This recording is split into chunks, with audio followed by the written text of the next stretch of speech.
Bună! Sunt Roxy Cinela și astăzi am făcut bunătăți de casă. Dacă sunteți curioși cum, stați cu mine până la final. Ce pot să vă spun despre rețeta asta este că atunci când au venit prieteni la noi și au mâncat, mi-au zis, te plătim orice, nu mai fă-ne așa ceva. Și să ne apucăm de treabă.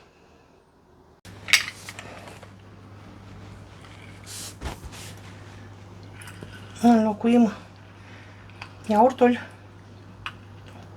cu zeamă de lămâie. Mergea și iaurt și zeamă de lămâie, dar în cazul în care aveam iaurt în casă, puneam mai puțină lămâie. Nici lămâie n-am de climente, adică m-am trezit și eu ca... Și ce voi mai pune?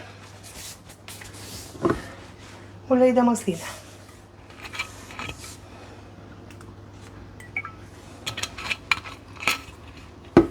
Închidem punguța, mermelim, fără să ne murdărim și o lăsăm așa să stea.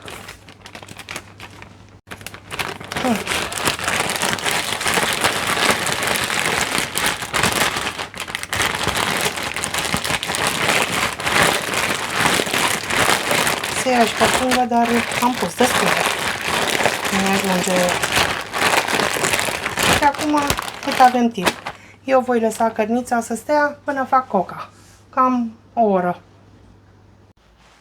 Pentru 6 lipii avem așa. 500 făină, 300 apă călduță, 7 drojdie, 2 linguri ulei de măsline, o linguriță de zahăr și 10 de sare, 10 grame de sare. Facem o maia în prima fază în apa călduță. Punem zahărul, drojdia,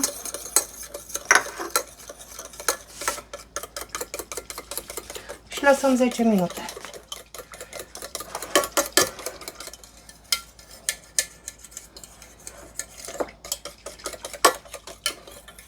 Acoperim și lăsăm 10 minute. După 10 minute,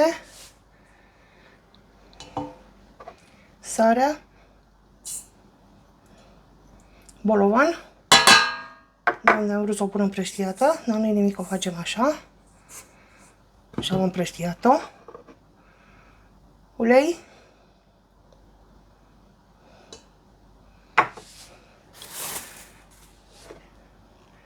Și amestecul lichid. Mai facem un pic așa, deja a făcut spumă.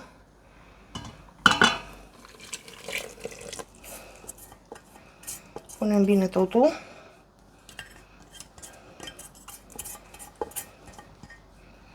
Și frământăm 10 minute la mână sau 5 la roboțel.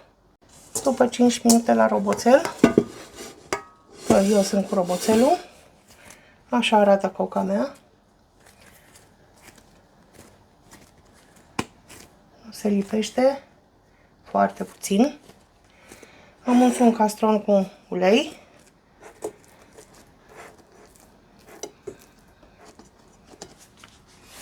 Căscuță, dacă intră, dacă nu folie, și l-a crescut o oră, timp în care pregătim restul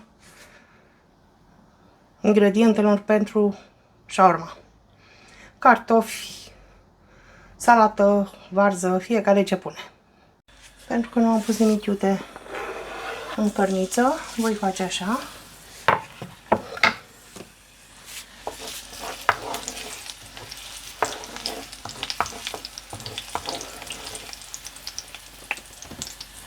După care punem cărnița.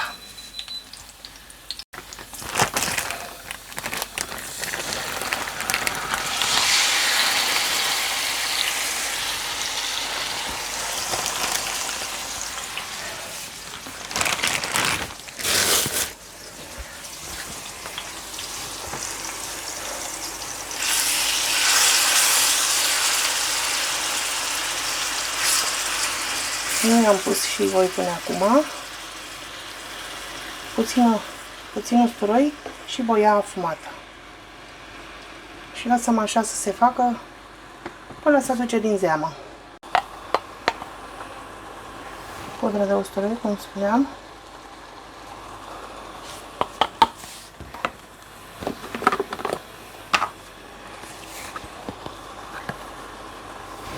Voi afumat.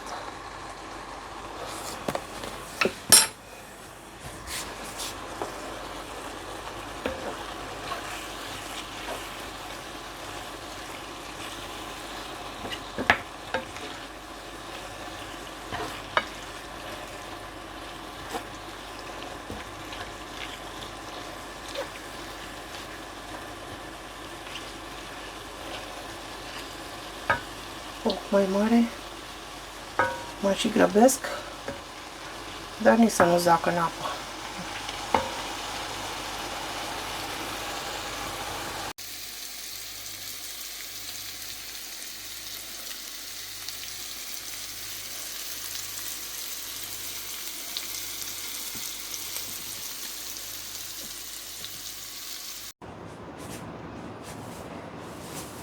După 10 minute,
puțin sos de usturoi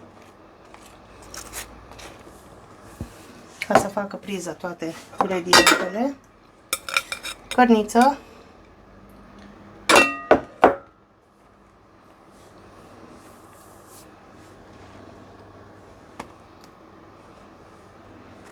nu fac foarte încărcată, că mai bine fac mai multe decât să fie încărcată să nu pot să o strâng. Cartofi,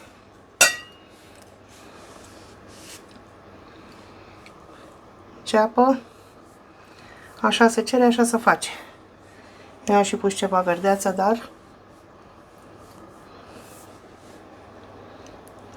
așa s-a cerut la asta. Ceapă am pus, ce mai avem de pus? Puțin ardei iute,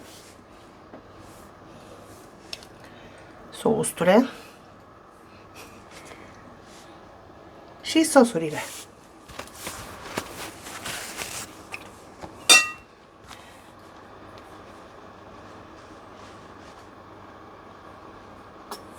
Ketchup,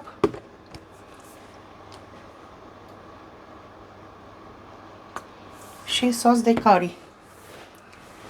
Încercăm să strângem, să ne mișcăm repede cât e caldă. Mai umplem aici după. Și ca să nu băgăm în aluminiu, hârtie alimentară, hârtie de copt.